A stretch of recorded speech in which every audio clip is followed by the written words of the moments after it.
Hey, what's happening, guys? What's going on? Thank you for tuning into Rules for Rebels. I got what I think is kind of a fun video for you guys today. We're going to be talking about some, I guess for lack of a better word, we'll call them novelty businesses.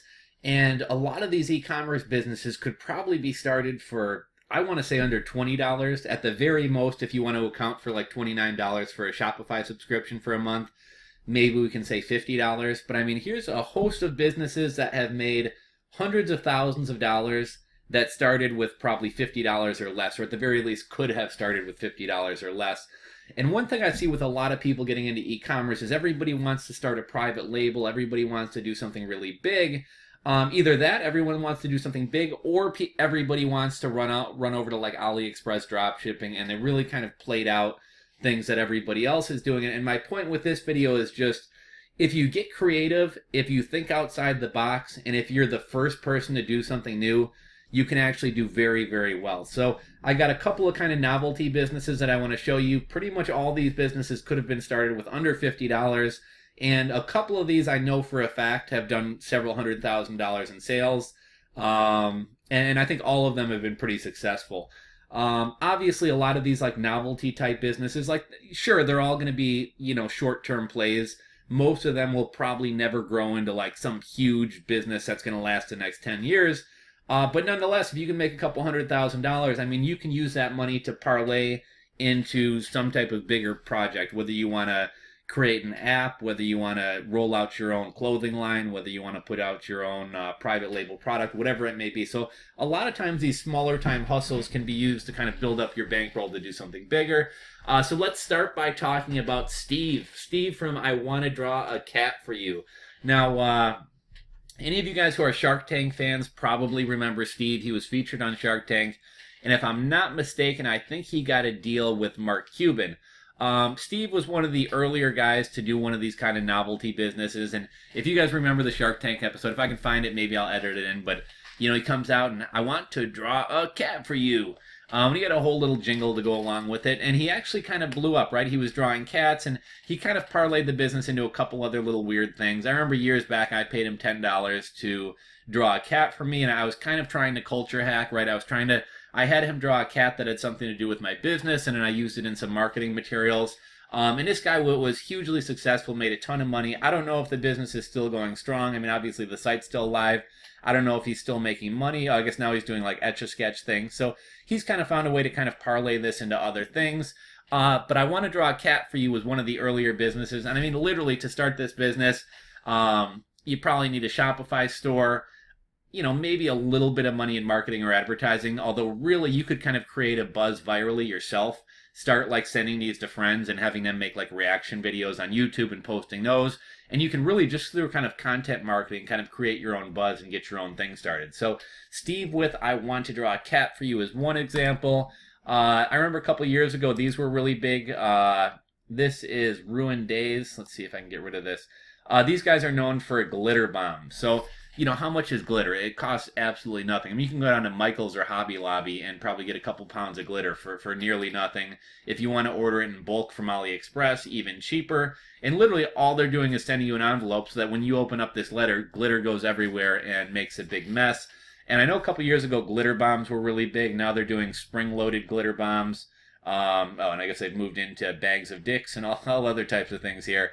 But basically, this is just a novelty business. It started very humbly with glitter bombs, and I'm guessing after they made a little bit of money, they used that money to make poop and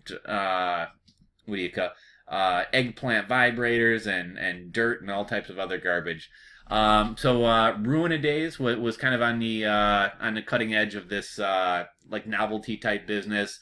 Pranks by mail type thing, and they did pretty well. I know they've made a lot of money. This potato business, I was trying to figure out which one is the real one. We have a couple different ones. So two of the earlier ones were Potato Parcel and Mail a Spud. I forget which one of these guys was the original, but I actually saw this business for sale on Flippa, and I think they were asking, I don't know, maybe a couple $100,000 for it. And when you looked at their sales, obviously, like, these types of viral businesses are going to go really big really fast, and then they're going to kind of die down after that. So, I mean, if you looked at his sales numbers and his web traffic, it really was, like, for a period of a month or a couple months, it spiked, and then it dropped back down. But essentially all they're doing is mailing you a potato with a message on it. And people can write a message, you choose a message that you want your recipient to get. So Potato Parcels 1, they charge $10 to mail a potato. And here, I don't know if that'll blow up, but we see an example. Sorry, I forgot your birthday card. Here's a potato. So, it's kind of a fun kind of gag gift to give to your friends. But again, we've seen a couple copycats pop up. I want to say Mail a Spud was the first one to do this. It was either Mail a Spud or Potato Parcel. I don't, you can probably get a big bag of russet gold potatoes or whatever for a couple bucks.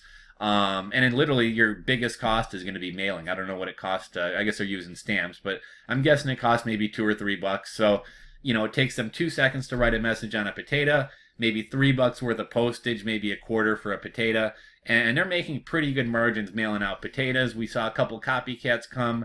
We got Mail a Spud. And then these guys are late to the game. I see they're running AdWords right now. But really just copycats. And I'm sure these copycats are making a little bit of money. Although with this type of business, when you're the first one in the space, you're going to catch all that viral buzz. You're going to make all the money. And then the copycats are just going to come in and get the scraps. I remember years ago, one of the first people to put themselves on eBay as a human billboard, I think they said they'd have their logo, or your company's logo on their head for a year. They were going to be a human billboard.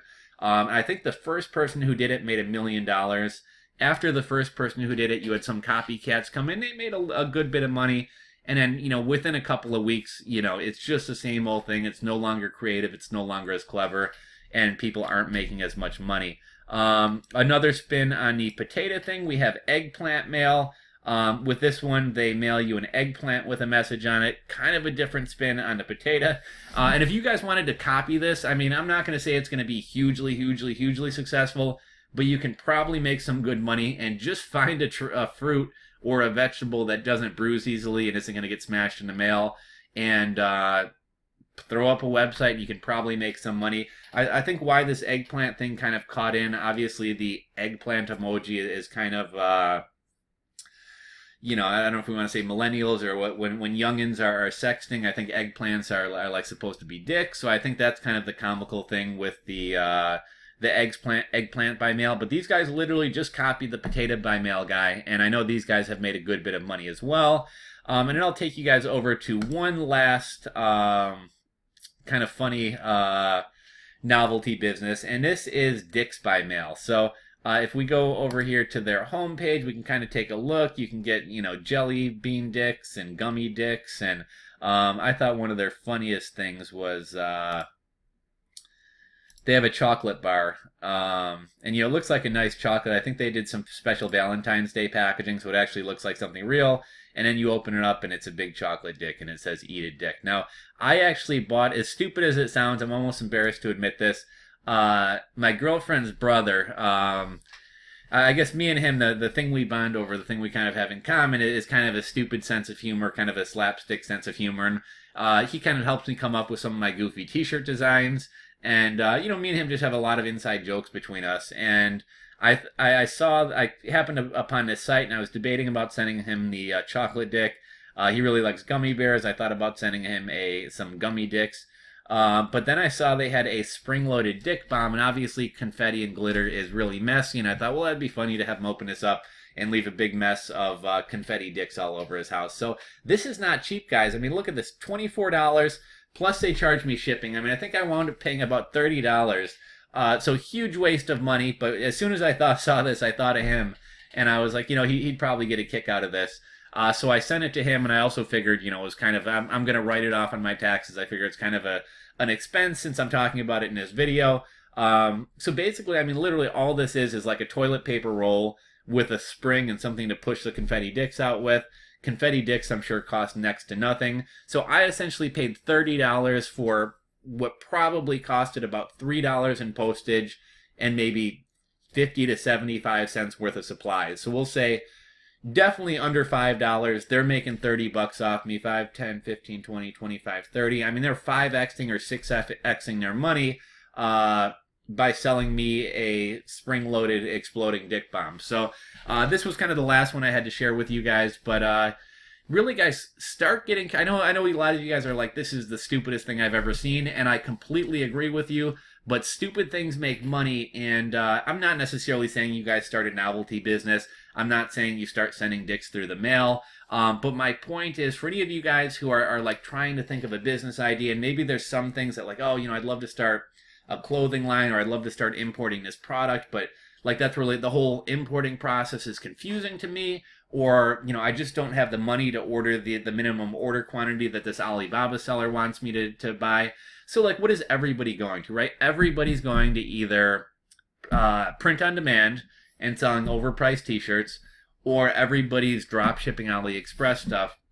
And I mean, if you want to, I'm not a huge fan of either of those businesses. I mean, I do print on demand. Most of my time and effort is spent on Amazon merch, so it's pretty passive. I do have some Etsy sales, but I mean, rather than rushing into the things that every other, you know, young entrepreneur, early entrepreneur is doing, and being in a crowd of like 10,000 people trying to sell tree hammocks, why not take a step back, try to come up with some kind of creative idea, and you know, try to run with some kind of creative idea. I mean, if you wanted to start a potato business, I mean, literally, it's sort of like drop shipping in a way, in the sense that all you got to do is throw up a Shopify website, right? You have anywhere from 14 to 30 days free, depending on whose referral link you get and what kind of promotion they have.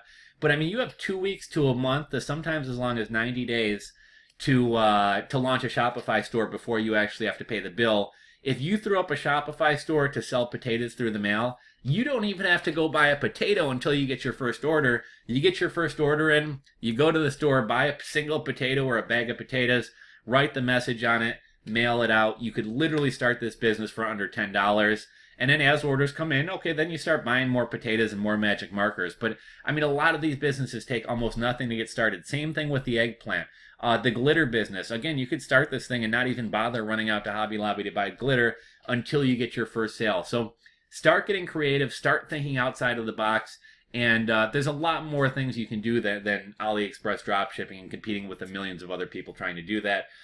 There was another kind of cool business I saw today. I was thinking about making a video talking about it. I might leave this one for its own video, but essentially this guy had a 3D printer and he started making little mini cinder blocks and little mini bricks. And he has these little like coaster pallets made out of like popsicle sticks. And basically he'll sell you like a pallet, like a mini pallet, right? It's like a, you know, probably only that big, but he'll sell you a pallet of these bricks or cinder blocks for, it's really expensive. It's like $50. From what I hear, the business is doing pretty well. I'm not really sure the purpose of it. I see some people make like a phone holder out of them. I imagine some kids like play with them and stuff like that. But essentially, the guy had a 3D printer. He bought a couple different spools of, you know, plastic to make these bricks. And he just pops these things out and sends them through this and sells them through a website. Like I said, I'll talk about it in another video because I thought it was kind of an interesting business. I may see if I can get him on the channel to do an interview. But yeah, get creative, guys. There's all types of opportunities and ideas at your disposal. You know, I'm not necessarily suggesting you guys copy these business ideas, but start thinking outside the box. See if you can come up with something clever. Well, these businesses probably won't be like long-term sustainable businesses. A lot of these quote-unquote stupid businesses have made hundreds of thousands of dollars. And if you made yourself $300,000 over the course of 3 months or 6 months, think about what that money could do for you. Think about how that could kind of parlay you into your next business or help you fund a bigger idea that you have. So let me know what you guys think about this idea. Let me know if you guys have ever ordered any of these gag gifts. And if any of you guys come up with something clever based on this video and wind up running with it, let me know what it is. If it's something funny, something clever, I may have you send me one and I'd be happy to kind of promote it and try to put you on. So thanks for watching the video, guys. If you enjoyed it, give it a thumbs up. If you're not subscribed, smash that subscribe button below, and I'll catch you guys on the next video.